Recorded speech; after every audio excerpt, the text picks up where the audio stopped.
اے نبی صلی اللہ علیہ وآلہ وسلم، کہہ دو کہ میں تو اپنے پروردگار ہی کی عبادت کرتا ہوں اور کسی کو اس کا شریک نہیں بناتا۔ یہ بھی کہہ دو کہ میں تمہارے لیے نہ کسی نقصان کا اور نہ نفع کا کچھ اختیار رکھتا ہوں۔ یہ بھی کہہ دو کہ اللہ کے عذاب سے مجھے کوئی پناہ نہیں دے سکتا اور میں اس کے سوا کوئی جائے پناہ نہیں پاؤں گا۔ ہاں، اللہ کی طرف سے احکام کا اور اس کے پیغاموں کا پہنچا دینا ہی میرے ذمہ ہے،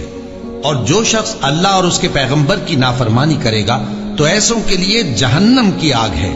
وہ ہمیشہ ہمیشہ اس میں رہیں گے، یہاں تک کہ جب یہ لوگ وہ دن دیکھ لیں گے جس کا ان سے وعدہ کیا جاتا ہے، تب ان کو معلوم ہو جائے گا کہ مددگار کس کے کمزور ہیں اور شمار کن کا تھوڑا ہے۔